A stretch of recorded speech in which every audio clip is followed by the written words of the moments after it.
And then I was like, Freezer and Carbonite, I hardly know her. That was like Frieza. Oh man, you guys missed a great joke. I only know Cooler. So welcome to another episode of the Herd Main Show, guys. I'm your herd leader, John Wayne. And I'm not blazing anymore. Yeah, no blazing here. No blazing. Just the blazing passion in our hearts for Star Wars.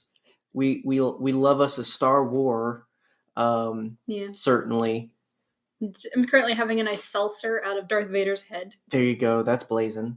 I'm emblazoned with this passion. Hopefully, well, if you can't tell when we're recording this, because it's not going to post on the day, so it's not. All but of that's I still wanted to pointless, make that funny joke. Apparently. So welcome back, guys. It's been a little while since we've posted. Everything in the world is on fire, including Star Wars. You want to talk about blazing? There's the blaze. It's life in general. Have you ever noticed that every so often someone just decides to start some discourse, and they're just like, "Hey, you remember The Last Jedi?" That's the problem. That makes people angry with social media. It's great because it gives everybody a platform, but it's horrible because it gives everybody a platform. And people drop stuff and run, and sometimes those things are wonderful, and sometimes they're not. Yeah. People tend to focus on the not wonderful, but we focus on the wonderful at Nerd Herder. Your friendly neighborhood Nerd Herder. We focus on the positive and all that good stuff. And while things are crazy, and we had a little bit of an episode of just, hey, it's crazy, let's just talk Star Wars a little bit because it's the most we could do. Now we're actually getting a little more functional and are able to sit and have a full episode. It's not our fault. It's my fault. You, Megan, are not included in my fault. Well, I am because I'm your wife. Well, no, you fault because I fault. We ride together. We die together, friend. I've been insanely busy, and it has prevented any constructive work on the podcast and whatnot because apparently I'm essential, and I'm thankful for that because that's a job and all that, and I'm helping people, and it's great. But as you can tell, you're very tired. 227 hours later. Yes, it's crazy. So having the energy even to watch Star Wars and enjoy it for myself is difficult. So to sit down and be functional on an episode, talking about and hosting positivity for other people, crazy. But here we are, and maybe it'll get normal soon. If not, we're trying our best. I'm trying my best. That's all we can do. You know what's something to get excited about for Star Wars is? The next episode of Clone Wars is called The Phantom Apprentice. Yes. That's exciting, it's coming John. Full circle. Full circle. How do I get a tattoo of an episode of a Star Wars? You go to a really good artist. Clone Wars has been really awesome. It's been something when I remember, there's several times now that I work on Fridays, I'm like, oh, hey, today was Clone Wars Day. And we end up watching it Saturday. Yeah. And it's insane because you people have no threshold for spoilers when it comes to Clone Wars on social media. So we're dodging left and right. But Clone Wars has been great. To answer, some people have been asking. Yes, we're planning to talk about it. We'll probably talk about it when it's all over because everybody's kind of talking a lot about Clone Wars right now. And we want to kind of give room for other people to be able to do all that stuff. And again, it's something that right now is not a good time to do that. Yeah. So when it's all done and we have time to digest it, we'll probably do a discussion episode per arc. Yes. Rather than an episode by episode rewatch. Just because I feel like there's enough to talk about, but not enough to make multiple episodes of each arc. Like one episode per is kind of generous. If anything, maybe 2 for the Siege of Mandalore because that's packed. 5 episodes for the Siege of Mandalore. But that's down the road. That's not now. Right now, what we're doing is finally catching up. We started a series before all heck broke loose. And basically, now that we had a full trilogy, we wanted to sit and talk about the characters that make up that trilogy and whatnot, and kind of look at the direction that the completed trilogy has taken some of our new favorite characters, thanks to Disney, Star Wars, and the sequel trilogy. Mm-hmm. Finn, Poe, Rey, Kylo, Ben, I almost said Mark Hamill, Luke Skywalker, Leia, all of these characters basically, all right, now that we've gotten a whole nother trilogy and a complete saga, where did our characters go throughout this time? And so we focused on each one. We did one for the Force Awakens. That one. The one with the ghosts. Yes. Oh, God, that doesn't help. It really doesn't. We did one for the Force Awakens. We did a two-parter and had our friend Jesse on for part of the Last Jedi discussion. Mm-hmm. And now we're finally getting to The Rise of Skywalker. It also helps that we had time to get it on home release. We watched some behind-the-scenes stuff and kind of refreshed and whatnot, and also just had more time to talk about the characters. And, because this is not our movie review. We kind of already did that. We already kind of did an episode where it's like, hey, here's what we thought would happen. Here's what actually happened. How do we feel about it? Mm-hmm. And in general, we feel pretty good. Still just a freaking awesome movie. And it's very amazing. And the whole sequel trilogy is amazing. And the characters in it are amazing. I feel like if I could sum up the sequel trilogy in a SpongeBob quote, it would be, and I only cried for 20 minutes. Right. So this episode is all about kind of journeying with the characters through specifically the Rise of Skywalker, but also looking at it from the perspective of, all right, this is the end, quote unquote. This is definitely a big mile marker for the character. So we're not only looking at them in this film, but also in where did they begin to end in the saga as a whole. Why? Because we can, and it's our podcast, Karen. That's why it seemed interesting, and it has been interesting. And so that's why we do anything. It's cool, it's fun, we like it, and we think you'll like it. So if you haven't checked out the other episodes, you don't necessarily have to enjoy this one. That's kind of the cool part, but highly recommend you go back and check out some of our recent episodes if you want the full conversation and whatnot. And if you don't, what are you doing here? Right, like what the heck? This is not the Star Trek pod. This is not your mom's Star Trek. This isn't your mom's Star Trek. This is pod racing. No, this is podcasting. This is spinning. It's a good trick. This is not how you podcast, but it's how we podcast. So I'm a pilot, Huh? I'm a pilot. Apparently, steering this all kinds of directions.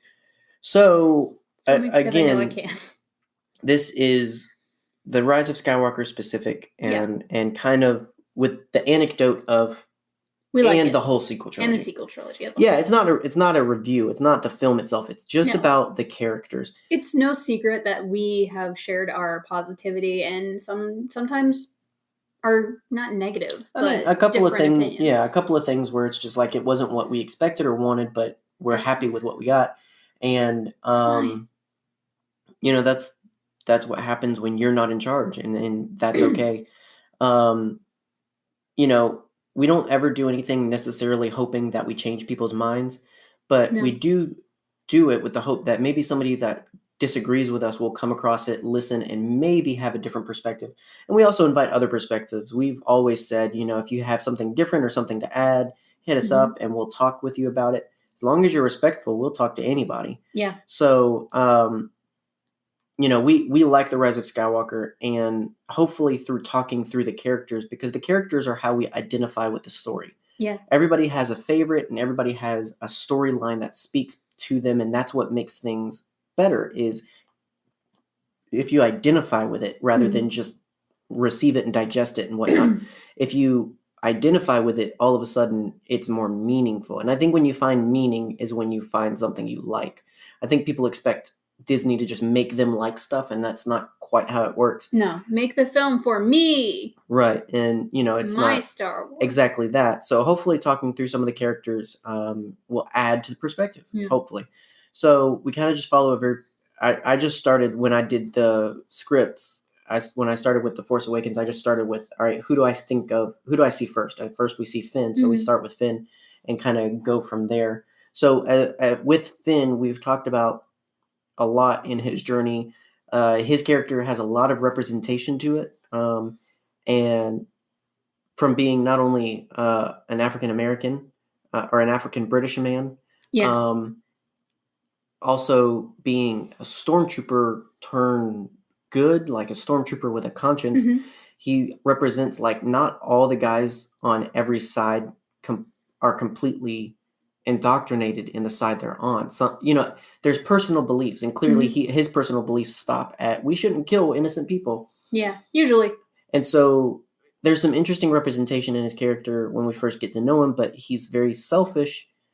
He kind of grows through that a little bit in The Last Jedi, thanks to the character of Rose. And then here we pick back up with him, and he's kind of feeding off of everything that he's done, is a little bit more of a leader in The Rise of Skywalker. Yeah. Maybe not exactly in the beginning, but clearly, like when we first open up and he's on the mission with Poe, and they're getting to Intel and they're on the Falcon, clearly he's way more comfortable. Yeah. Partly probably because of Poe, but also just in general, he seems like he's Well, it's the thing. Home. It's like when you're wearing someone else's socks, you're probably going to be comfortable with them. That's a throwback to like the first couple episodes that we did in the sequel trilogy. This was a while ago where I read a headcanon that Finn steals other people's clothes. Oh, right. Yeah, he's like his whole closet's full of things he's taken from other people because of the jacket. Because the jacket. Gotcha. Cool. Finn does not own a single article of clothing. Yet he's always dressed. Exactly. Imagine that. Yeah, I mean, when we're first introduced, like, they just seem like, I mean, and a year has passed since The Last Jedi, so, I mean, that's time to grow more comfortable. Mm-hmm. But, he just seems much more comfortable with where he's at. Yeah. And at some point, he makes the decision of leading. Like, he makes the decision to lead with Poe. So not only is he present, which at one point was questionable, are you going to be here? Are you going to help us? But now he's also like, not only am I going to be here, but I'm going to be, I will be responsible. Yeah. I want to be the guy, like in Spy Kids. Right. Yeah. Except not Elijah Wood. It could be, though. He could be like, no, he's better than Elijah Wood. Wow, that's a hot take. What good has he done since The Hobbit? Wow. Or not even The Hobbit. Hot take. Well, I mean, he was in it for like 2 seconds. Have you never seen Maniac? Nope. It's such a good movie. No, I'm good. His eyes are too far apart, and he's got that gap in his teeth and everything. I'm good. Samwise Gamgee is the real hero. Let's be honest. Well, yeah. Right. But at the same time, why are we bullying Elijah Wood on our podcast? I don't know. Maybe he'll come on and fight me. Elijah Wood, please fight my husband. We're going to isolate this clip. If you want to see me fight Elijah Wood, go to our Patreon page and donate. You want me and Billy Boyd to just I will be in walk the back right of up to that hobbit, and I'll punch him in the face. He's probably taller than me, though. He's like 6'2". Yeah, he's taller than me. I don't know, but now I'm not curious. So he's better. He is better than Elijah Wood. He is a Samwise of his time. And he again, it's like he takes responsibility. And that's right there, growth from where we first met him as a character who was like, hey, I think you're pretty and I think this is cool, but I'm out of here. I can't stick around for this stuff. And even again in The Last Jedi, when it's like, hey, cool, thanks for the rescue, but now I'm going to go save my friend and we're going to run away from the First Order. Mm-hmm. And now he's like, no, we're staying, we're fighting, and we're going to see this through. And that's already a huge point of growth for his character, is like, it's easy to run after something when you believe in it, but it's a lot harder to stay and grow something to believe in. Right. If that made sense. Well, and then arguably, like, where he goes even further, and I think the most, like, latched on thing about his character from this is the revelation that he is force sensitive. Mm-hmm. That's new. Kinda. I wouldn't say new. Ugh. Okay. Okay, look. Okay. Fine. There's a reason. Hit me. There's a reason he held the lightsaber, because he obviously felt something.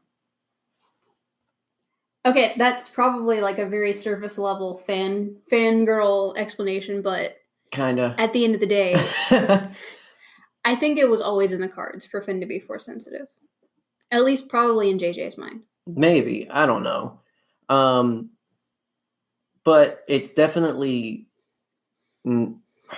I don't know. It's one of those things. It does come out of nowhere, but it's hinted and developed well in this film. Mm-hmm. Like me saying it comes out of nowhere is not necessarily negative. It's just that this is very new for Finn. Mm-hmm. But the way they handle it and the way they develop it and the way he sort of discovers it throughout the events definitely help it feel real. Like this is really him discovering something.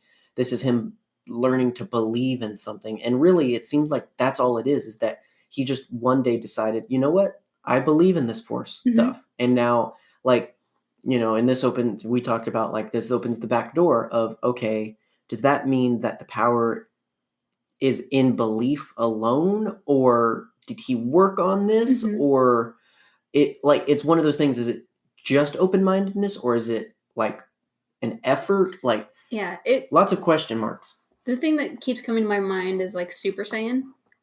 Apparently at this point every Saiyan can be a Super Saiyan. But it takes a special level to become like a Super Saiyan God, Super Saiyan, Super Saiyan. I mean, if you subscribe to the stupid show that came out recently and usurped Dragon Ball GT as the rightful sequel to Dragon Ball Z. John, I have hot takes today. You have hot takes. Do you need to... They are hot and ready. Get in the fridge. Like Caesar's pizza. I mean, I get what you're saying. Like, it's one of those things, like, some people, it's natural, but then there's others where, depending on their determination, there's much further levels. Yeah, some people just are born the great ape, Ozaru. No, that's not how that works. You need the moon. You need the moon. I don't think any of this is bad development. I actually think it makes a lot of sense for the kind of character that he is, and that he was shut off to a lot of stuff. He did not understand a lot of things. He was kidnapped by the First Order as a kid, and his childhood was stolen. That's actually a really big part of his development in this too, is his relationship with Jana, where he finds other people that are like, hey, wait, no, you thought the same thing. You thought that was wrong. You stood up to the First Order. And I know people wanted like this full-on legit like insurrection of stormtroopers, but I think we got that in a way through the revelation that Finn wasn't the first one. And he doesn't have to be the last one. Yeah, I think it definitely would probably say something if you look out onto the side of your Star Destroyer and you see people that you used to know leading a revolution. I mean, if any of them are, and that's what's interesting is, like, I want that story. Like, how long have they really been there? What happened? There's a lot of history to Jana and the other, stormtroopers and everything. And that I could definitely use some development. Yeah. And that adds into Finn, for sure. But, like, I think he's always been that character that although he's shut off, when he finds something he cares about, he's like all in. I mean, you could argue that he was all in with Rey because, oh, she's cute, but eventually he found greater meaning in the friendship there. But he's always kind of latched on. If he's given a reason, he's like, no, okay, I'm in. I'm all in. I get you. I'm there. Yeah. He's that one friend that once you explain it, he's gonna show up and he's gonna do it 110%. And I think that's the thing with the Force, where it's just like once it was revealed, it was kind of just this thing of like, okay, I can dig that. I can get along with this. Yeah. And I think there's some determination on his part, but for the most part, I really think it's just because he is open to it. Yeah, definitely. And so I think and that goes along with him as the stormtrooper, and all this other stuff adds to the level of representation that his character adds to the sequel trilogy, because in many different ways. Yeah, because he takes what was introduced with Broom Kid in the whole, hey, random poor stable kid can be strong in the Force. It takes that to the next level of, hey, stormtrooper who just learned about the Force a year ago, he can connect with it. It helps to have a really strong Force friend, but at the same time, anyone, if you believe hard enough, and that's its own like Star Wars lesson, is like, if you believe and hope enough, it exists. Anyone can cook? No. No, that is not the lesson here. You don't want a ratatouille? Some of you people should not be in the kitchen. I don't belong in the kitchen, except to eat. You do not belong in the kitchen. You burn water. Mm-hmm. That time that I watched you teach a child to make eggs in a saucepan with no oil. It almost worked. with the high heat, no, it almost sir, worked. It did not. I mean, we had eggs when it was done. Because I stepped in and was like, allow me, child. Yeah, but please. I mean, it's like a relay race. The guy in the front, I mean, the first guy, he's the real hero of the relay race. Speaking of first guys, Poe. Yes, he is the first guy. I don't have a lot of notes here for us for Poe. It's been difficult with his character because in the first one, there's no development because, well, the development was he didn't die. Exactly. And the second one, the development is, hey, stop being such a hotshot and think about the bigger picture because you are leader potential. And that comes through in this one. Absolutely. He is general. Forced into leadership, which is arguably, you know, I know a lot of people are like, no, you shouldn't teach a kid to swim by throwing them in the water. But sometimes the best performance you get is under pressure. Exactly. Like we talked about it in the sense that everything up until this point for Poe was theory. Right. Like you don't. Well, you brought that up. You were smart and said that stuff. Well, thank you. I just listen and go, ooh. You can't learn how to drive a car from the passenger seat. Right.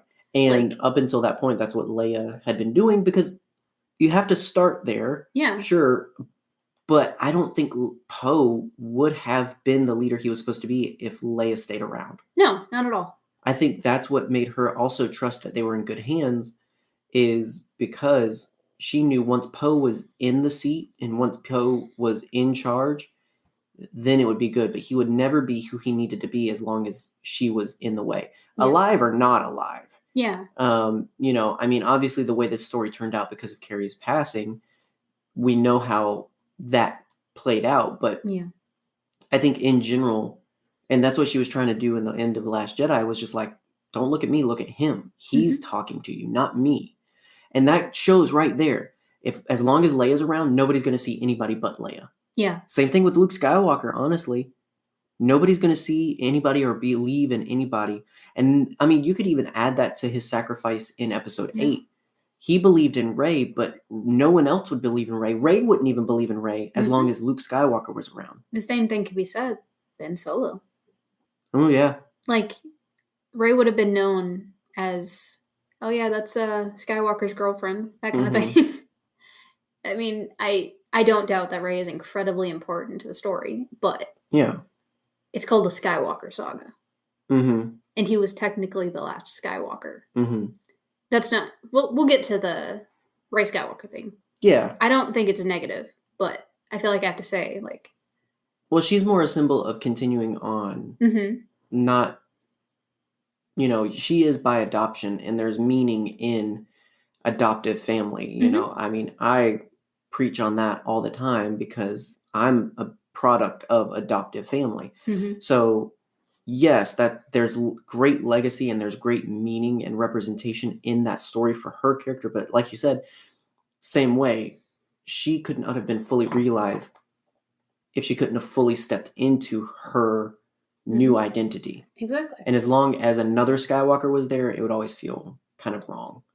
But I also feel like because of the piece of Ben in her, because the transfer of Force essence, I believe because of Ben in her heart, in her sweet little scavenger demon heart, feral child of the Jakku desert, Ben is there in her, with her, and I feel like that is why also she identifies as Skywalkers, because now she feels really as a part of it. Yeah, they got Force married. Anyway, right, exactly. There you go. To become one.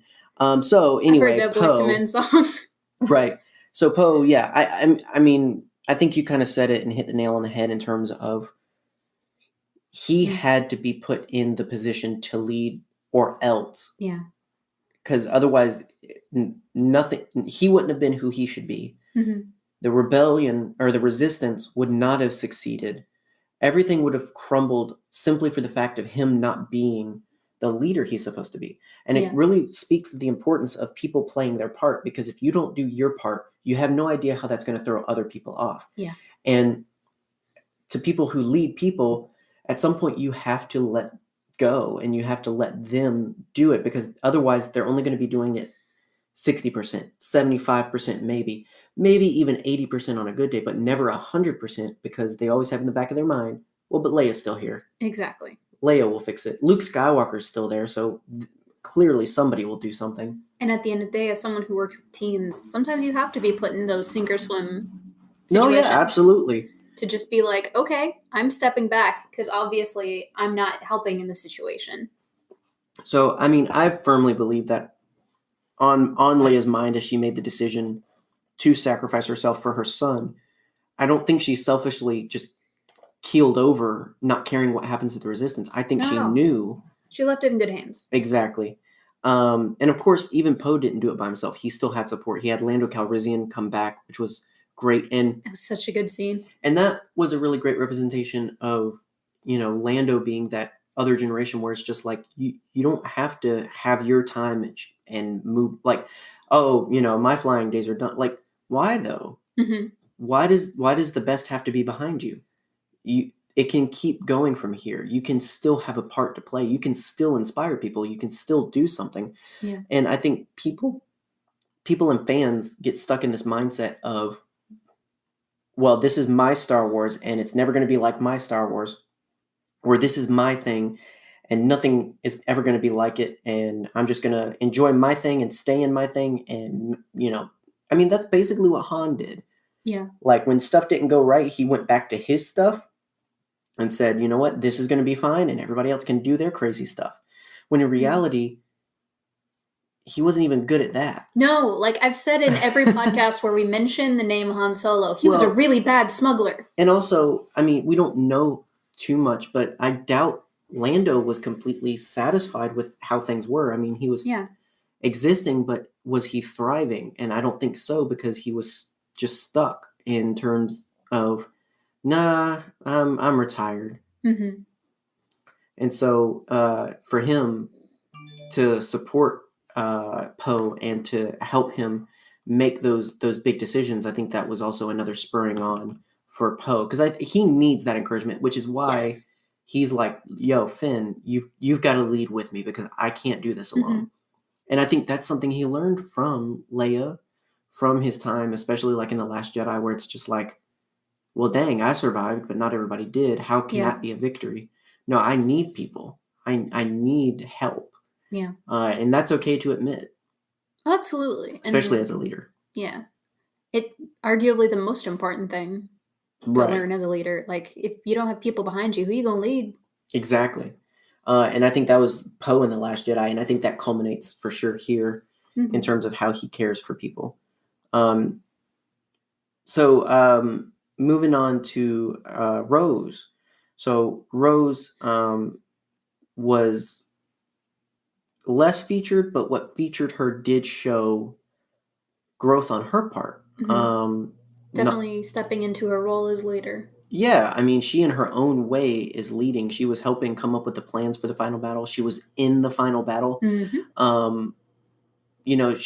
She like Finn, I think, reached a point where it's just like, all right, I can be angry at the First Order, but if I'm more responsible and if I'm more level, I can be more used to fighting against the First Order. Yeah. And because I think she definitely seems a little bit more mature. And even down to the way they dressed her, her look in this even felt way more mature. Yeah. In terms of like, oh, she's leading. Like she's in charge of something now. Mm-hmm. And so I think it showed this progress for her character, albeit off screen and whatnot, that, hey, even she has grown from taking on responsibility. Yeah. Do I wish she was in more? Absolutely. Because I love Rose as a character. Mm-hmm. Like. Oh, no, I agree. Absolutely. I feel like there was a lot that, for the sake of getting through the movie and for being, trying to be less controversial, although it did it in other ways. I mean, Star Wars is always controversial. But I think they basically insinuated a lot in a little so that we could kind of just move on. Yeah. I get it to a point from just a movie point, not from the story point, obviously, but from a movie point, I get it.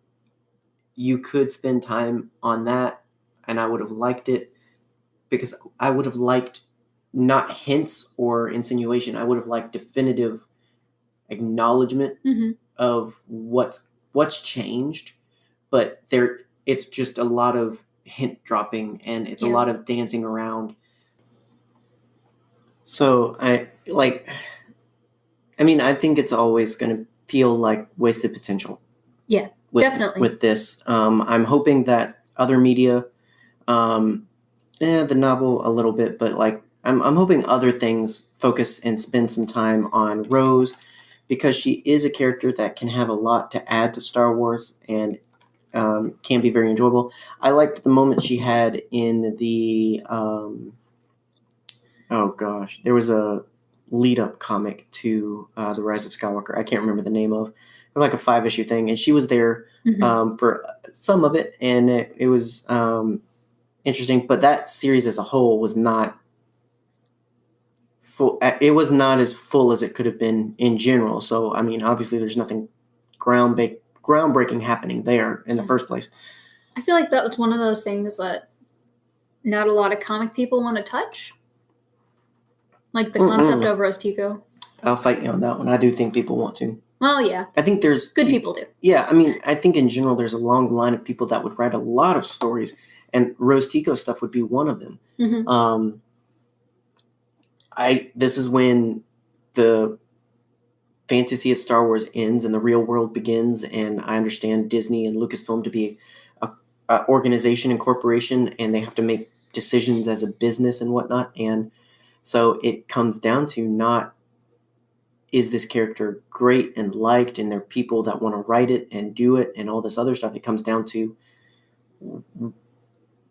what's going to be the best. What's going to appeal to people the most. Because that will make the most money. And that's not wrong. They're meant to make money. That's the whole point of businesses. I'm not criticizing that, but I do have to acknowledge when there's a clear, okay, you're doing this as the business less than anything else. I feel like. And that just comes from the perspective of, again, we like Rose and would have liked more. Exactly. And so, but again, there are at least the hints. There are at least the moments where she does interact, where it's just like, oh man, she sounds grown up and in charge. It's like when you like hang out with somebody once and then you run into them again, but they're at their like job, and all of a sudden, oh, you're professional. Yeah, it's like when the kids from youth group come up to me at Barnes & Noble and they're just like, you're outside. Right, What's that like? Right. So, I mean, it's not that she was... at least she was in the film. Yeah, honestly, I mean, it could have been a lot worse. It could have been a Diane situation where she's off screen for the entire time, but people just kept making references to like, Rose, what do you think? Right. That would have been the worst. I think we should let him go. It's just Finn doing a voice behind his back. Right, because because Rose was just a figment of his imagination. It's the only way he's going to get kissed, honestly. Oh, dang. Sorry, I know. Poe's giving him plenty of kisses. It's fine. I don't know. He was pretty interested in Sori. Platonic bro kisses. That's not platonic. Come on, dude. I'm cheering about a platonic bro kiss. No, that's not a thing. We do it constantly. We're best friends. I have my bro crowd right here, and it says that's not a thing. Someone's gonna fight you on that. Okay, bring it on, Elijah Wood. Is that just gonna be a call? That's gonna be my thing. I am the herd leader, and I will fight Elijah Wood one day. So moving on to Luke Skywalker. Mm-hmm. I don't know why he's right here in the list, but there he is. So let's talk about Luke Skywalker. Because that's where he was at the last episode. Was he? Uh-huh. Maybe. He's Luke Skywalker. He's dead. Well, he's dead, yeah. But he's very Jedi this time around. He's come around to the light after his last endeavor. Here's the thing. I have a vision in my head of Luke like passing into the living force, and it's all beautiful, and it's like that scene in 2001 Space Odyssey where they're going through the wormhole and he sees a giant baby and there's something weird sitting on top of it. But he's just like in awe of what's around him, and then all of a sudden a shoe hits the back of his head and it's Qui-Gon. No, I feel like it's Anakin because he's just like, dude. Dude!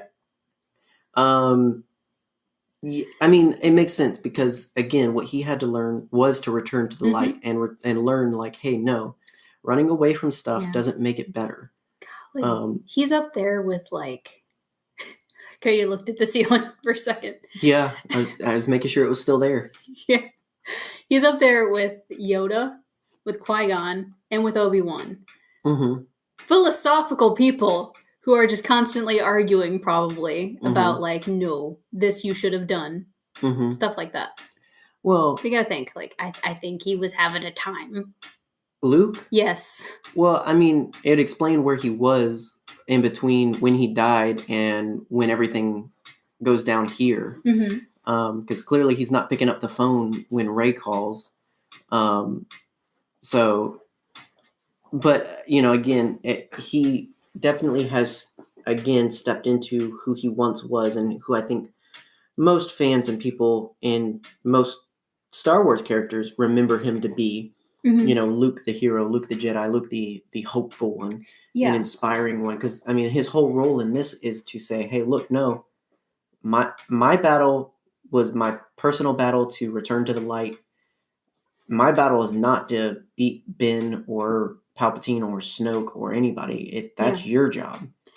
And I mentioned while we were talking about the character, but my favorite line in the entire movie is not just the line, but the delivery of, what are you doing? Right. Like, you're being such a stupid right now. Right, you're doing exactly what I did. Have you learned nothing, you rat from Jakku? I'm sorry, she's just feral and adorable. She is. She's like a chihuahua. And, like, this is her first real, like, freak out, I think, short of after her dark cave moment and whatnot. But, like... That was such a cool scene, too. Yeah, I mean, and that's a significant moment is... I mean, we pass on as leaders not only what we do right, but also what we do wrong. And I think that's what because she even says, I'm doing what you did. I'm running away. They can't get me if I don't involve myself and blah, blah. You know, we pass both of those on. And sometimes, again, we have to remind them, hey, it didn't work for me. It's not going to work for you. But you have to make a choice. Yeah. You know, again, I think Luke's whole thing was his personal journey was to bring balance to the Force and then balance himself out. Because he was imbalanced in The Last Jedi. Yeah. And if you think about it, the entire theme of the sequel trilogy and arguably the Rise of Skywalker as a whole is the passing of the torch. The passing of responsibility. It's poetry. It rhymes. Like, you can't keep saying that. I can and I will, because it makes sense.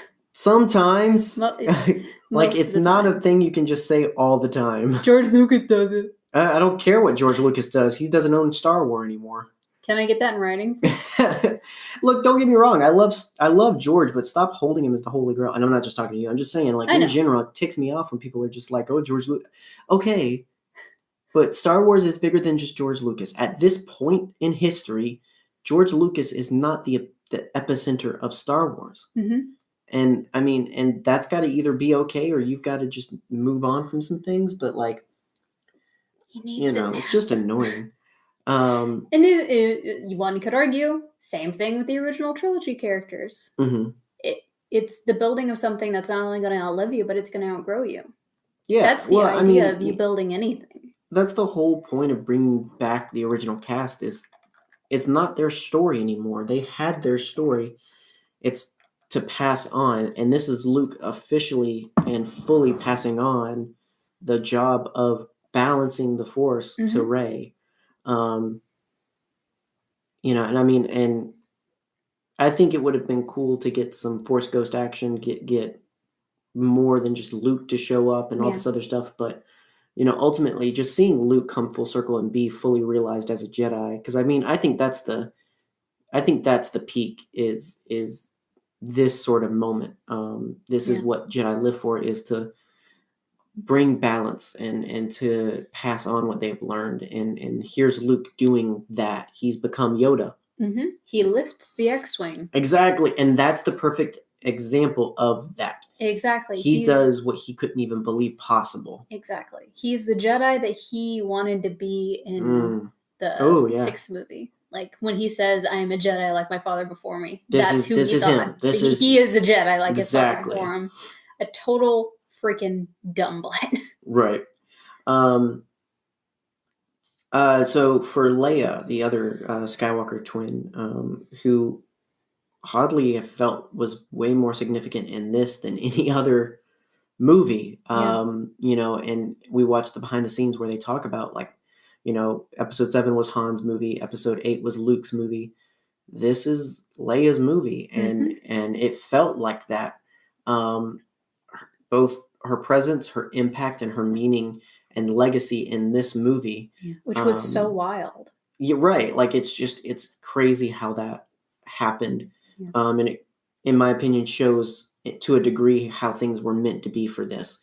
And so with Leia shifts now from like, we had an interesting conversation about this, of Leia shifts from passing the responsibility of her son and whatnot to other people and takes that responsibility herself. Yeah. She reaches out to Ben. Yes. And ultimately, that's what reaches him. I made a really good point while we were talking about Ben Solo. I'm going to save it. Okay. Because, like, I gave myself a high five after I made that point. Oh, okay. Yeah. Well, it kind of goes hand in hand.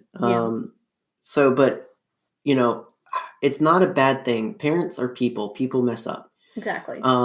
It's not a bad thing because it makes sense that we do it all the time, of like, hey, my kid's acting out. I mean, golly, that's our freaking job. Exactly. Like, our job is people come to us and say, hey, my kid's crazy. Can you talk to him? Can you hang out with him? Counsel, please? Right. Counselor? Like, it's a lot of like, hey, can you take this kid and add to them?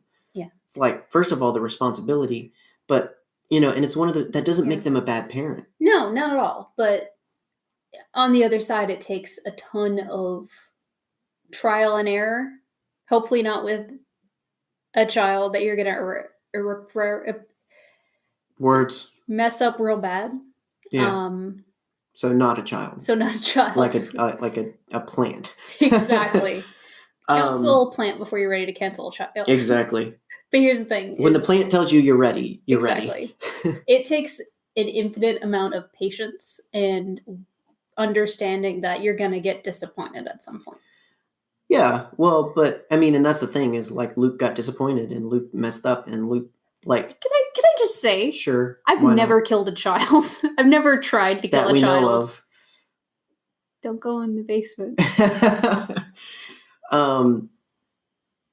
Yeah, well, I mean, Star Wars is not exactly grounded. Their mess ups are a little bit bigger and more fantastical. Yeah. And whatnot. But like, it doesn't make Leia a bad parent that she tried to get Luke to... I mean, at that point, she trusted Luke with the Force stuff more than herself. Yeah. And you made the point of like, well, maybe Leia treated it like Luke did. Maybe she did the Skywalker thing and was like, hey, maybe if we don't talk about the Force, he won't become Force sensitive. Exactly. It's the Dursley method. And when it turns out, oh, he is, dang, I wish I'd finished my training. Well, it's okay because I got my brother. Okay. Mm-hmm. He'll do it for sure. And it goes to show that, like, ultimately, yes, Luke is related to Ben, but there's a strong link between familial bonds and redemption. Yeah. Luke, the son, is the one who's able to save the father. It's Leia, the mother, who's able to save the son. Exactly. It's this idea of this direct familial bond is a much stronger road to redemption. And I think that speaks to the reality of certain people have much more volume in your life than others.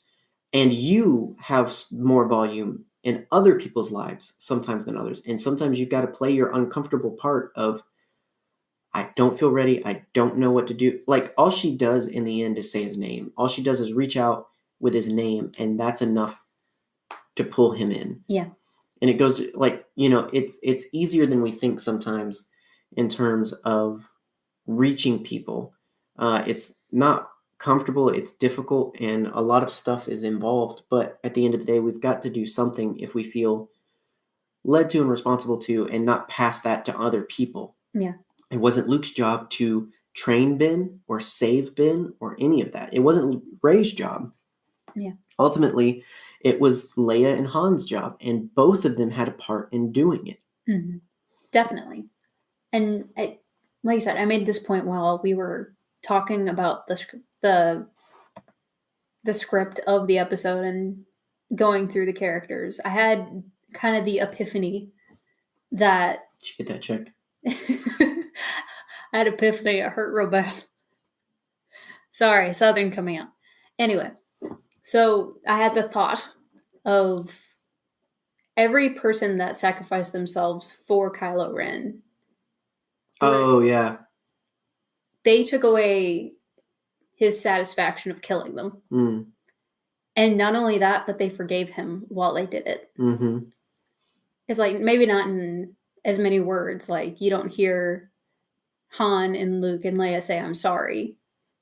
But you see them taking responsibility and paying penance for their actions. I think Luke's the one that does, in a way, say it. But no, I get what you're saying. Like, really, they offer it up there like, dude. Mm-hmm. I mean, it's every single person that he blamed for making him into what he was. And so in every one of them, Han, like, ultimately, instead of feeling better, he felt worse after killing his father. Exactly. It didn't make everything better. It didn't make him stronger. It didn't do anything but remind him of who he is. Exactly. He didn't even get to kill Luke, but ultimately Luke was the one that said, I messed up. Mm-hmm. I'm sorry. I failed you. Yeah.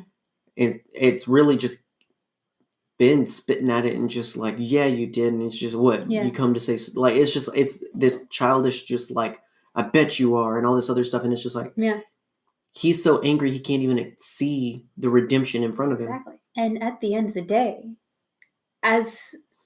if you're going to live your life blaming other people for making you who you are, based on the things that you chose, how you reacted to it. Mm-hmm. Ben chose to go to the dark side. When those people are gone, all you have left is you. Right. And that really makes you realize, oh, wait a minute. Well, the problem's me. Yeah, and the truth is that's when, unfortunately, all too many people do realize exactly the truth. They come to a point to make a decision to change. Mm-hmm. And one of the realities of that sort of thing, like through AA and all that other stuff, the realities are sometimes there's irreparable harm to your choices. Sometimes things don't go back. You can say you're sorry and it might not be okay. You can go back and you might not get the job again, or they might not marry you again or date you again. Like, you can be sorry all you want, but sometimes there are consequences. And ultimately, sometimes you die. Yeah, I mean, but I think that was the reality is he knew, all right, those who loved him the most and brought him to that point that he could bring Rey back to life, all of them were gone.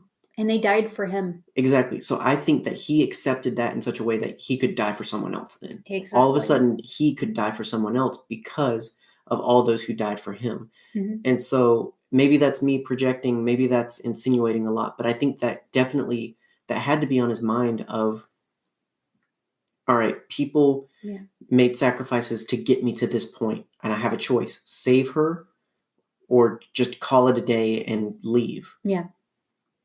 And ultimately what he chose to do was the most, hear me out, Skywalker thing. Exactly. Which was be selfless. We harp on like the sins of everyone and everything, but the most selfless thing, it's done in good intentions. The most selfless thing Anakin tried to do was save his mother, save his wife, and ultimately, he tried as Darth Vader to save, quote unquote, his son. Like, he's always doing something. He tried real hard. He's always trying to reach the ones he loves. Yeah. Sometimes he loves them, and sometimes he kind of, it's not inappropriate. I don't want to sound wrong, but like it's bad intentions, tainted love. Like, yeah, it's really not a healthy form of love. But regardless, he's always reaching out. Like Luke Skywalker, same thing. I mean, that's what got him in trouble with Kylo. He tried to selflessly, again, good intentions gone wrong, selfishly. Well, would I do better to take him out? Mm-hmm. Would I save a lot more harm by doing this? And And, it's just one of those things where I think, and I mean, I'm tired, so forgive me, my brain. But my point is, Skywalkers have always had good intentions that played out wrong. Exactly. This was the first time a Skywalker did something and it worked. I think. Yeah, he completed the circle. Right. He did what Anakin set out to do, selflessly give up. He finished what he started. Exactly. And you brought up the point, we mentioned that through the whole thing of, okay, Leia saw a vision, was like, oh crap, my son's going to be bad. This is why Luke has to train him. I can't do any more Force stuff because I don't want to run the risk of doing something. And we were like, well, how Skywalker of you to see a vision and then fulfill it. Right, you ultimately fulfill it. And it's the same thing with Luke. Luke saw the vision of all the bad things Ben was going to do, and he did all those bad things because of Luke's decision to act on his vision. It's almost as if your visions can't be trusted, and you should probably not worry about it too hard. It's one of those things. If they had instead let go, and the one Skywalker who did let go, Ben. Yes, Ben let go for someone he loved, and he may have only loved her for a short time, and he may not have even been romantically in love. It may have just been a love of, you see something in me that no one else could see, and I couldn't see for a time. You believed in me. You fought for me. You did things for me that I didn't think anyone else could possibly do. Yeah. Like, that's love, whether or not you bang or not. I'm so, like...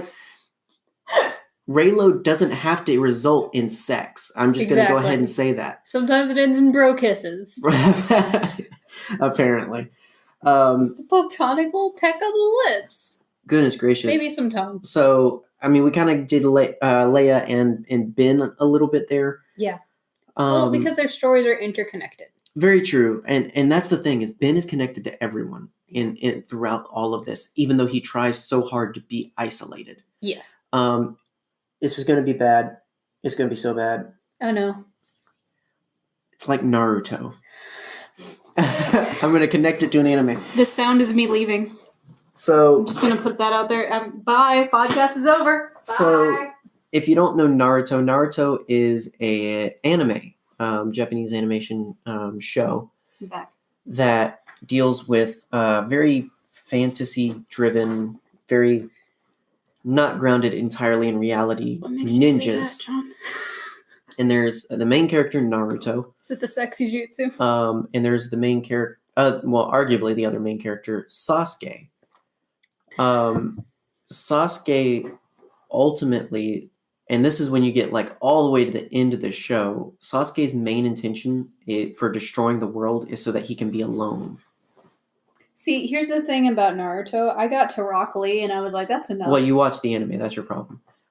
Read the manga. But anyway, Sasuke's whole motivation is in trying to kill people and destroy the world and kill Naruto, the only one in the end who believes in him. His whole motivation is, leave me alone. Leave me alone.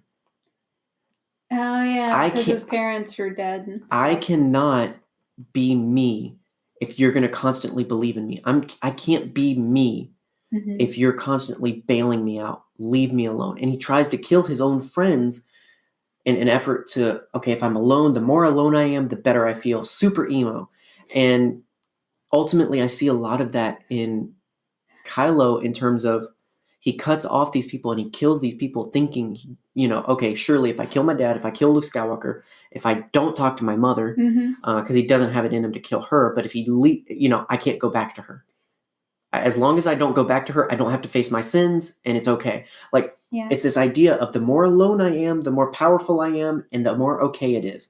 And Rey is the one person, like Naruto to Sasuke, who runs after him and tackles him constantly, and is just like, hey, how you doing? Like, it's just constantly forcing him, like, no, you're not allowed to be alone. Yeah. That is not what you need. That is not what you want. You think that's what you need, that you think that'll make you better. And in reality, it won't. I want to take it a step further, make it a step worse. Okay. It's like Edward in Twilight. Okay, I can't speak on that. I can't say that in the parody film Vampires Suck, Never seen Edward Cullen is Edward Sullen, and he is played by Matt Latner, voice of Anakin Skywalker from the Clone Wars. Excuse me? Yes, that was the first time I met Matt Latner, was through Vampires Suck, a very inappropriate parody movie, a la Scary Movie. I hate deeply parody films. I'm sorry. Unless Scary it's Young Movie's Frankenstein. the one, right? Scary Movie's the I hate all of them. No, I'm saying that's the parody, right? Yes. Scream's the real one. Scream is the real one. It's like Weird Al songs. They kind of mix up at some point. Bought it on eBay. But no, what was your point? Oh yeah, the whole thing of if I'm alone, I'm fine, and Bella just like awkwardly and passive aggressively is like, no, I love you. Rude. Bite me. I hate those. So anyway, hopefully you got some tidbits of information there. Maybe that's something. If you're missing some Matt Latner in your life, go check that out. It's actually kind of funny. It's kind of funny, actually. Don't though. It's kind of funny. Anyway, I stand by my statement that every parody film is bad if it's not Young Frankenstein or anything. Spaceballs. Mel Brooks and Men in Tights. Yeah. Oh Mel Brooks. Gosh, dang it! All the good ones are Mel Brooks. Yeah. Good Lord. Blazing Saddles. I think you just peaked our audio there for a second. Those are people of the land. So anyway, Rey, to segue into discussing her character, Rey, I see is that pursuing constant in Ben's life that reveals love to him, a kind of love that is sacrificial and selfish and passionate, and again, love is not singular. It's not just sexual. Who knows what would have happened? I mean, dadgummit, we might have a ghost scene. I mean, there's a lot of sand. There's a lot of sand on Tatooine. I mean, she can make a pot and he could show up and... Or they're just like building a sand castle. Right, or there like you go. A poopy castle. A what? A poopy castle. A poopy castle? You've never made a poopy castle? No, I've never made a sand castle. Okay, I hate the beach. I hate sand. I am Anakin Skywalker. You're from Savannah. Yeah, get it. But like a poopy castle is when you take wet sand that's like fresh from the tide and you just let it drip out of your hand into a pile. That's a poopy castle. So much value in this podcast. Poopy castle.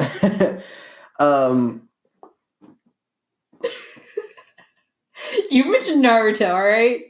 Yeah, that was actually a good reference. All my weebs out there are like, yeah. Everybody else is just like... One dude. Did you say poopy castle? I did. Oh my gosh. Hinata would be out there making poopy castles with me. So I don't think love is actuated in just physical form. No, I think that clearly they loved each other even in the time they had. And I think that's, and Adam Driver talks to that point in terms of like, he doesn't even know what's next. He just knows that if he's with her, it's right.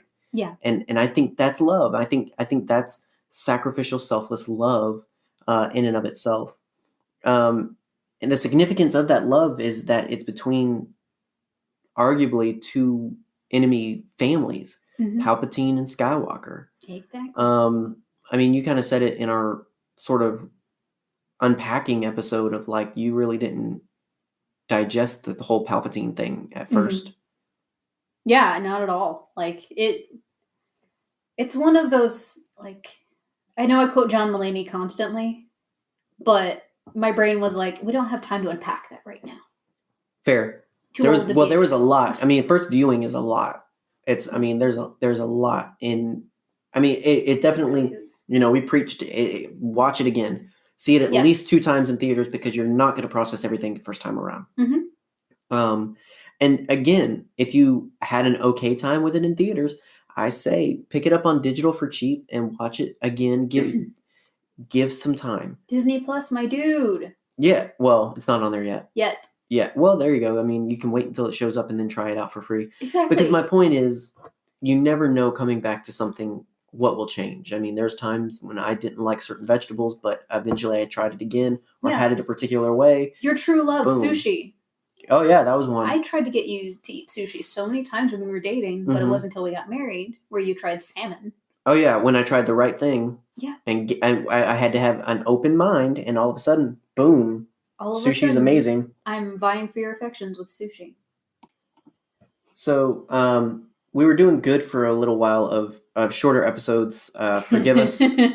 No. But I know if we don't get through it now, I'm not going to get through it again. Oh, after this episode, I'm planning on picking you up into the crumpled heap that you are going to become and carrying you to the room. There you go. And that's it. Yes, just carry me like a baby Snoke into my inner sanctum.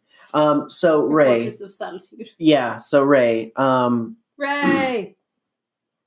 I didn't see this coming. This was a legit reveal for me when we first saw this. Yeah. You saw it before I did. Yes, unintentionally. You were invited, but work. Yeah. It was really a moment, and I was there with a good friend of mine. Actually, golly, we took up a whole row, actually. You did. I was there with a few good friends. You were there with a good friend of yours. His kid. No, that was the second time. Oh, that was the second time. It was me, our lovely Patreon, Doug, our friend Nick from work, Peyton from work, their families. I mean, we ended up unintentionally taking up a whole row. We all bought tickets separately and somehow all ended up in the same row. And it was amazing because on all the big moments, we were all like, what? And all the crazy moments like this was when literally everybody in the row turned to each other, just like, wait, did you hear that? What? Yeah. I mean, I remember me and Nick like met eyes after the whole, like she shot lightning in the ship, and me and Nick just like locked in, just like, you saw that, right? Because his wife was like, wait, that's a bad people thing. And it's just like, oh my gosh, what is happening right now? It was well done. I mean, maybe other people got it and I'm just dumb, but it was genuinely real for me when that first drop of, you're a Palpatine. You're his granddaughter. Arrogance. What? Yeah. It hit me like a sack of bricks. I'm not gonna lie. I think I've said before, it took me a minute to accept it. Yeah. But at the end of the day, I get it. Well, it makes sense. It does, and it's again something that like we talked about in the unpacking, and we won't spend too much time here, but basically doesn't necessarily have to undo episode 8 development. Not at all. It can all work copacetically if you want it to, but it just depends. And I'm not trying to blame, like, if you don't like it, it's on you. Like, no, but I just mean, like, there's ways that you can accept it based on the information that's given or not, and either's fine. But for me, it was a really good reveal, and it's something that for her character has a lot of significance because not only her story is still hers to choose. Yes, exactly. If anything, it's even more her story to choose because now not only she's nobody, it's easy to choose the good side when you're nobody. All of a sudden you find out in reality, you are born out of a dark power. Wait, am I just going to be like that? I mean, Harry Potter goes through this in terms of like when he learns that he's a piece of Voldemort and all this other stuff, there's this dilemma of just like, what in the world? Like, have I been poisoning and ruining my relationships and my friends and all this other stuff? Because you see what Horcruxes do. You see what Horcruxes do to people. When I read book 7, I was like, or no, it was book 6 that they made that reveal. Was like, bruh, what the heck is going on here? It was intense. That was the original Ray Palpatine. Right. But there's a lot of, and there's a lot to it. I mean, yes. When you, and like, I feel deeply and identify deeply with stuff. If I'm passionate about it, it's because I get it. I connect with it. You see a plastic bag floating in the breeze and you're just like, oh, mood. No. That's me. But like, that was the whole point of my tangent in our part 1 of The Last Jedi with the whole Luke Skywalker thing was like, I was depressed Luke there. When that happened, I was depressed Luke. Yeah. And I needed depressed Luke's redemption for my own redemption. Yeah.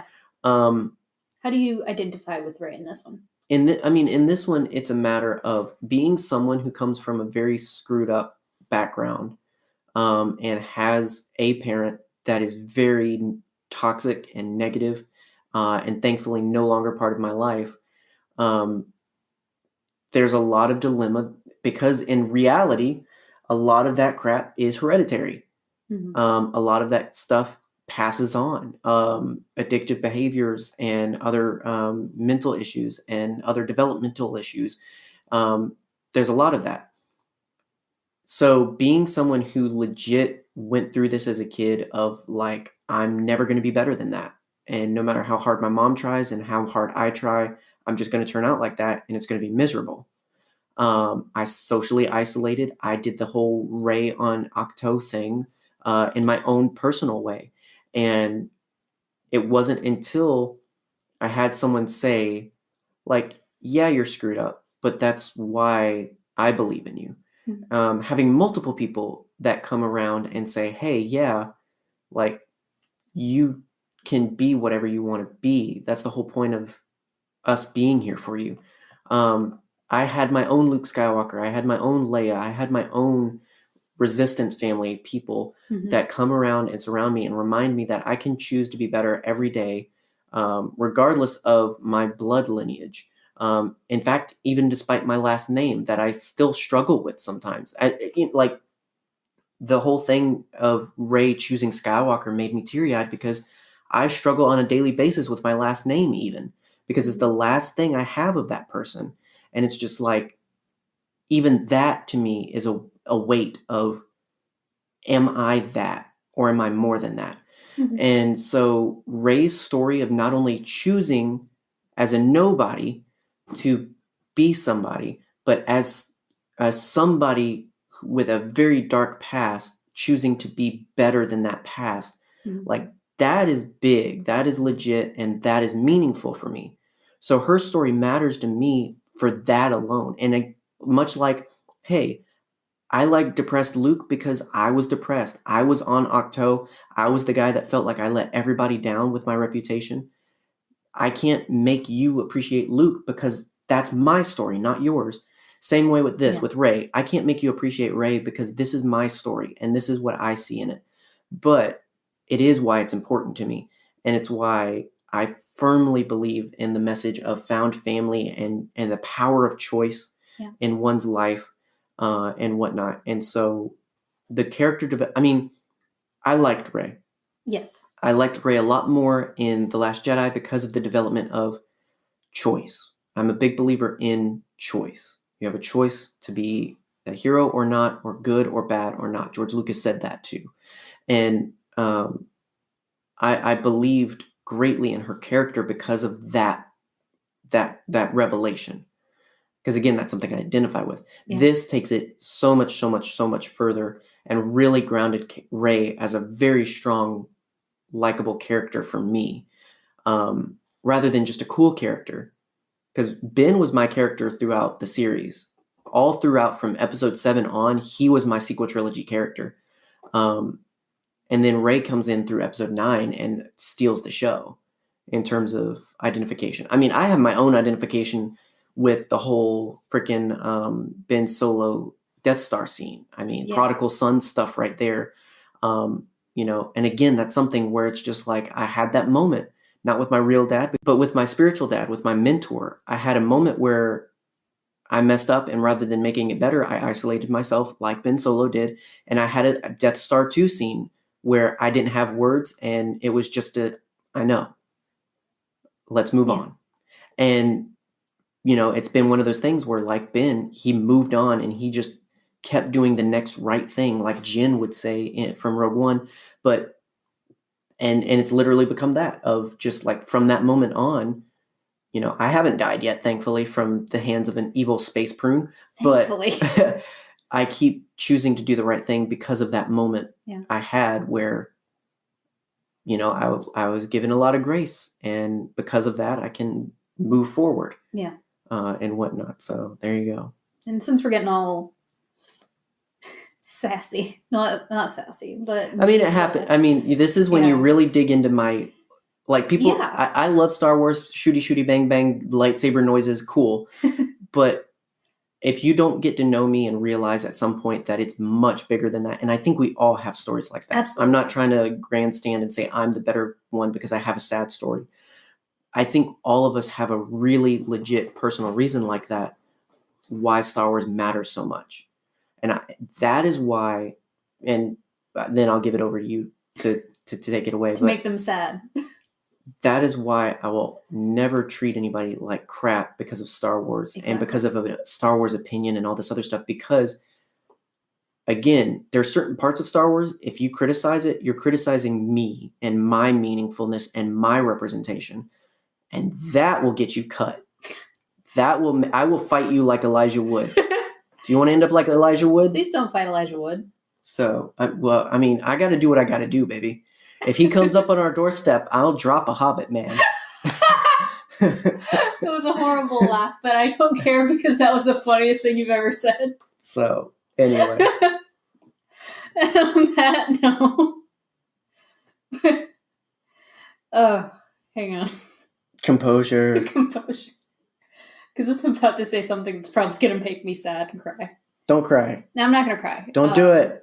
I've been holding back a lot lately. No. In kind of the same vein, I only just recently realized why that scene between Poe talking to Leia in The Rise of Skywalker, it got me. Yeah. It got me quite a bit. Because it's the acceptance of the passing of a person that means a lot to you, that has taught you so much. And it hurts. Well, and a lot of credit due for addressing that. Yeah. Directly, not only, I really did go in thinking they were not going to kill Leia. I didn't either. Not only did she sacrifice herself, but they acknowledge her loss. Yeah. And not just a weepy montage, but like directly. Yeah. It's that line of, I wasn't ready. Right. Well, and you never are. No. I mean, there's a lot to be said for the meaning of, we look at it obviously from the story standpoint of leadership and rebellion and military and all this other stuff, but Star Wars is about family. Well, you mentioned it even when we were talking about Poe recently. You were like, he lost a mother twice. Yeah. He lost his mother and then he lost Leia.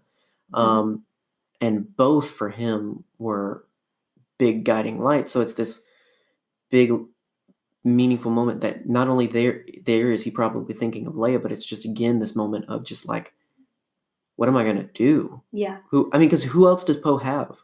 Exactly. Who else can he call? He's not going to be vulnerable like that in front of Finn. He doesn't do that until later. Like, it's this moment of what's next? What the heck? Yeah. How could this happen? Yeah. And to get even more specific, it was when your mom passed very suddenly, and just life didn't stop. Exactly. I said that during the meeting we had. You can't imagine life without this person, and then you wake up and the world's still spinning. And so I praise them addressing, just for the fan base's sake, Carrie and the character of Leia. Absolutely. But no, good point. Yeah. Now that we've made you cry twice in one episode. Well, it's apparently it just happens when I'm passionate. Apparently, I'm just like, hey, here's my feelings. Yeah. Cut my heart open. This is my last resort. Right. No, I was thinking more of the other one. Not the pizza one. The what? Dang, I tear my heart open. What's the pizza one? I cut my life into pizza. This is my last piece of crust. I don't know. I'm trying to make it funny, dang it. You were working as a waitress in a cocktail bar. So, I think I spoiled it because, like, anything we say at this point, I'm gonna have extra cred because you really are. I don't mean that in a doggy way. I just mean, like, anything we talk about with Rey Palpatine, I'm going to go for. I'm going to be in support of it fully because of its meaning to me. Yeah. So it's one of those things, like, if I seem like I shut down conversations like that, and I think I have to a couple of people, it's not so much to the point of, I think I'm right and you're wrong. It's, again, just one of those things where it's just like, this is something deeply personal and I can't entirely encapsulate it. I think I kind of just did, but like, it's one of these things, like, I'm not going to open that can every time somebody knocks at the door to talk about Ray Palpatine. I'd rather just pull the card of, I'm for it because it matters to me. Let's move on. Yeah. And I think it can be even said on a less personal level, but still a satisfying level of, you have Palpatine, who is a character that is obsessed with immortality by any means necessary. Mm-hmm. He cloned himself. He survived in the Force somehow. Right. If you want to laugh, watch Worthy Kids animation of Palpatine's survival. It's very funny. Oh, right. Yeah, just like 30... Take a long while. 30 years later. Yes. And then he had a son, maybe. Well, clone. he's a oh gosh, what's it called? Not a clone. Baby. Well, technically they call it something like it's just gene strand. They refer to Baby Yoda as the same thing. Ooh. In the episode where the Mando trades in Baby Yoda for the Beskar. Mm-hmm. They refer to him like the Beskar. I know, but that's what I heard. Oh, the Beskar, yeah, the freaking Ford Continental. Lincoln Continental. Thank you. I don't know cars except what I drive, and mine's awesome. It's an Accord. Yeah, in one Accord. Anyway, so like it's like gene strand or something. Yeah, like they call it something like clinical where, and apparently it's like it's not a straight clone, but it's definitely not natural. Yeah. So Palpatine's son, Chad Palpatine, was not natural. No. But still stands. He had a child. Yes. And then a grandchild, who arguably he didn't know about until convenient. But he was obsessed with immortality. This is the trilogy of Palpatine being like, no, I'm not going to die. Mm-hmm. And then... oh my gosh. Yeah. Wait, hang on. Palpatine's legacy is about holding on. The Skywalker legacy is about letting go. Oh my gosh. There you go. Wow. Was that where you were going? No. Okay.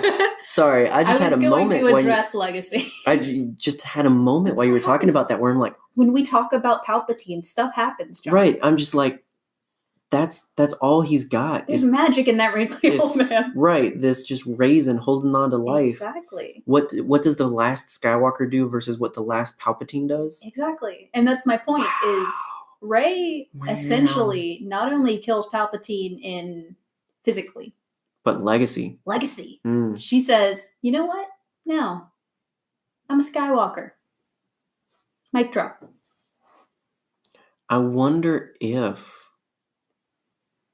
she even, like, what if she got back and was just like, there was no Palpatine? Exactly. Like, what if she comes back and just kills his legacy right there in terms of, nah, was, no. I mean, there was no great Sith Lord. That's kind of lying. Yeah. But, like, for the repercussions of killing an evil prune's legacy, I kind of am okay with it. It's one of those things, like, that's how you beat Freddy. Yeah. Nightmare on Elm Street doesn't exist. He doesn't exist. Doesn't exist. I mean, that's the whole thing. He's like, he can only come back and live through us holding on to it. Exactly. Interesting. No one's ever really gone. There you go. There you go. Mic drop again. There you go. There's all these mics on. Well, and my thing is, I mean, just step on one. Ultimately, and that's the thing that we can end this episode on, is the fact that he had no character development. Exactly. He was the same old Palpatine trying to cling selfishly to life, and ultimately he couldn't even have that. Exactly. Like, we've talked so many times about Palpatine had apprentices with the express purpose of him controlling them. Yeah, it was never. His will. Yeah, it was never the Sith absolute of, I exist for you to outlive me. No, it's I exist for you to serve me. Exactly. And he chose apprentices. He chose apprentices that were less than manipulative. Or manipulatable. Exactly. Manipulable. Like, Maul was a little angry ball of anger. And he knew if he all he had to do was direct it. Exactly. But Maul was the only one he regretted, though. Exactly. And make him believe that he can never beat him. Mm-hmm. Maul could have beaten him. I don't care. I don't think so. Because with the sheer power of my love. That screamy old man coming at you, I don't think anybody's ready for that. True. Nobody's ready for a 80-year-old man to just pull a 720-degree spin and just lunge at you. I don't think anybody's ready for that. Nurses in nursing homes. Yeah, some of the ones here. Angie. Right. Angie's ready for that. So obviously lots discussed. Yeah. Long episode. Bared our souls. We hope you enjoyed it, whether it be all together in pieces. Thanks for putting up with our emotional tangents. And if anything, we do it again as a reminder that Star Wars is important for different reasons to different people. And so always be kind, to be respectful. Discourse is fine. Yeah. Discussion is absolutely great and necessary and beneficial to the community and fandom and friendships. But again, just be mindful and respectful. Yeah. If you've got something to add, if you've got something to add to something we've discussed or didn't discuss or any of that stuff, feel free to hit us up.